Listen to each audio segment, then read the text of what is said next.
कृषि जगत की नई राह में आपका स्वागत है दोस्तों। मेरी तबीयत कुछ ख़राब हो गई थी, इसलिए मैं कुछ समय से वीडियो नहीं बना पा रहा था। देखिए, यह मेरा दवा वगैरह चल रहा है, तो अब कुछ ठीक हूँ, तो मैं आप लोगों के लिए वीडियो बना रहा हूँ और बना दिया हूँ। तो देखिए आप लोग। तो सरसों के जो मेरे खेत हैं वो सभी पूरे पक गए हैं, और पकने के बाद मैंने कटाई भी करवा दी है, जो कि देखिए आप लोगों के सामने है। यहाँ पर दिखाइए।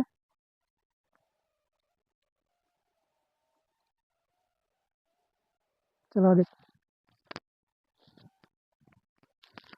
तो दोस्तों आप लोग देखिए ज़रा कि और भी किसान की जो फसल है, सरसों के खेत हैं, पीले पीले फूल दिख रहे हैं।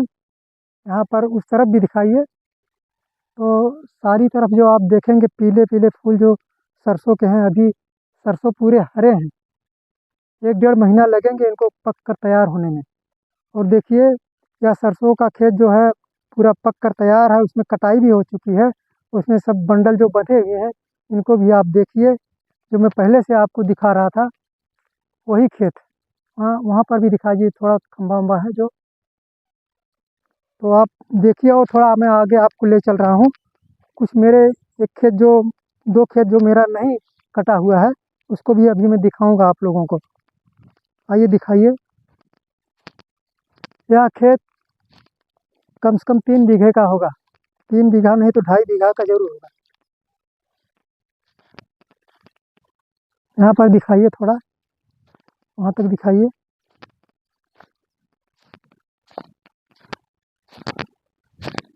यहाँ से आगे दिखाइए, वहाँ तक दिखाइए। पूरे बंडल ही बंधे हुए हैं।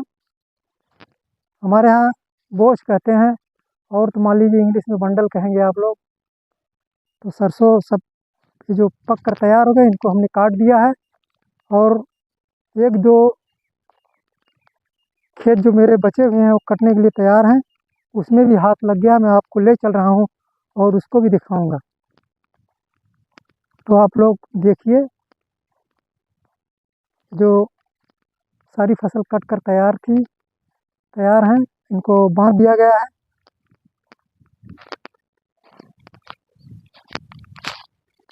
और देखिए, जो सिंचाई हमने नहीं की है, अब पूरा दिखाई दे रहा है। इसमें एक भी सिंचाई नहीं हुआ है। और इस तरह से मिट्टी देखिए, ये कहीं भी आप देखिए, इसीलिए मैं दिखा रहा हूँ। आप लोग देखिए, जो बगल में थोड़ा बहुत ऊपर के खेत से जो पानी बह के चले आए थे, वहाँ पर देखिए घास उगाया है।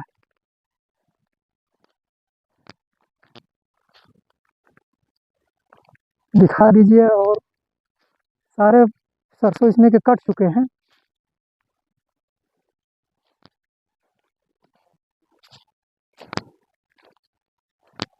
तो दोस्तों, सरसों की जो खेती हम लोग करते हैं, समय से करते हैं, या समय से करते हैं मतलब जो आगे करते हैं, समय से वही होता है। वह बहुत ही जल्दी पक जाता है और पक कर तैयार होता है। उसमें हम और भी कोई भी फसल ले सकते हैं। जैसे हम खरबूज की खेती कर सकते हैं, या भिंडी की खेती कर सकते हैं।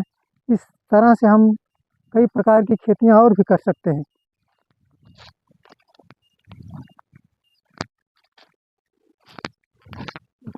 तो दोस्तों, मैं आपको खेत के आखिरी सिरे पर ले आया हूँ।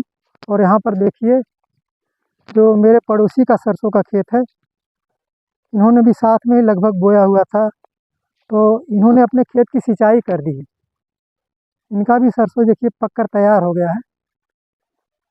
और खेत में सभी जो घास दिख रहे हैं, देखिए किस तरह से घास जो एकदम से हो गया है। दिखाइए यहाँ पर घास।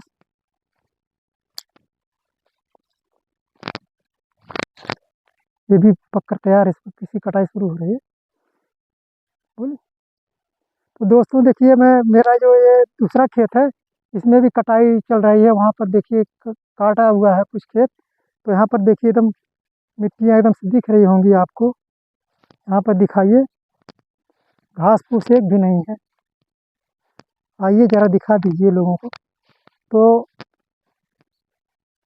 लोगों को समझ में आए कि हाँ, सिंचाई करते हैं या नहीं भी करते हैं। देखिए यहाँ पर देखिए सिंचाई नहीं हुआ, देखिए ऊपर मेरे सर से ऊपर कितने ऊपर तक देखिए सरसों के पेड़ हैं, सिंचाई एक भी नहीं हुआ। तो इसमें ये बात होती है कि हम खेत में खाद कैसे डालते हैं। यदि हम उर्वरक की मात्रा जो कम डालते हैं तो हमारी सरसों की फसल कमज़ोर होती है।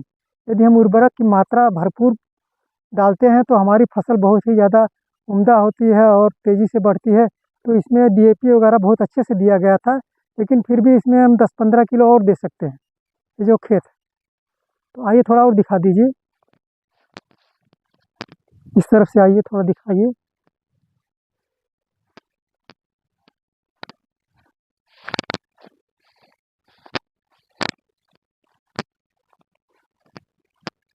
यहाँ से आइए दिखा दीजिए लोगों को।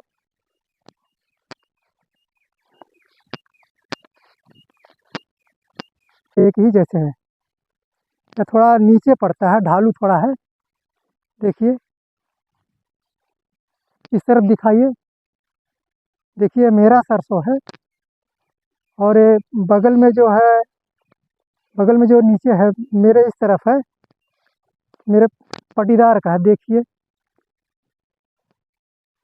बहुत ही ज़्यादा फर्क है इसमें। देखिए तो हम खड़ा होते हैं तो इन्होंने थोड़ा घन बुआई कर दी है, यानी अधिक बीज डाल दिया है। इतने बड़े बड़े पेड़ हैं। और देखिए इस तरफ जो हमारे हैं, सर के ऊपर भी बालियाँ जाती हैं, कहीं कहीं पर बहुत ज़्यादा ऊंचाई पर हैं। तो इस तरह से सरसों की हम लोग खेती कर रहे हैं कि सिंचाई भी हमारी बच जाती है और फ़ायदा भी होता है।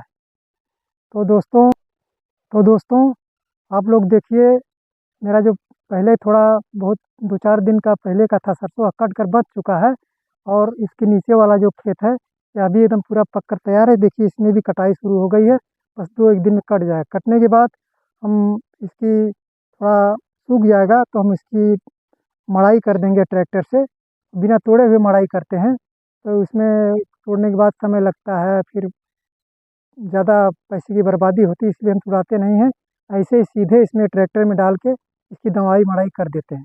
तो दोस्तों सरसों की खेती हमने बिना सींचे हुए की है, तो यही हमारा उद्देश्य भी था कि हम आप लोगों को दिखा दें कि किस तरह से सरसों की खेती जो बिना सींचे और बिना सिंचाई किए हुए भी हम लोग कर सकते हैं और अपने धन को बचा सकते हैं। हमारा धन देश का धन होता है, तो हमारा धन और दूसरे कार्यों में लग सकता है। तो इसलिए दोस्त ऐसे ऐसे कार्य करना चाहिए। तो मैं यही सब आपको दिखा रहा हूँ, आप लोग देखिए। मेरा मकसद भी यही था कि आप लोग देखें और इसे सीखें। अगर सचमुच में सही लगता है तो कुछ समझें और सीखें, और आप भी ऐसा कर सकते हैं।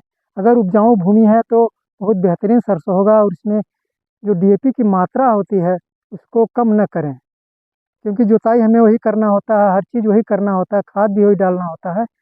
केवल उर्वरक की अगर मात्रा कम कर देते हैं तो पैदावार में बहुत ज़्यादा फर्क पड़ जाती है। जो हमने पीछे थोड़ा दिखा दीजिए, जो हमने दिखाया था, आपको दिखाया, इसमें उर्वरक की मात्रा कम पड़ी है तो क्या फ़र्क होता है, जुताई वही हुई है, सिंचाई वही कर दिया है इन्होंने, तो पैदावार कम हो जाता है। तो दोस्तों इस तरह से सरसों की खेती आप कर सकते हैं। मेरा यही मतलब था आप लोगों को दिखाने का, आप लोग भी कुछ समझें और सीखें। तो दोस्तों मैं इसी के साथ आप लोगों से नमस्ते कर रहा हूँ। नमस्कार।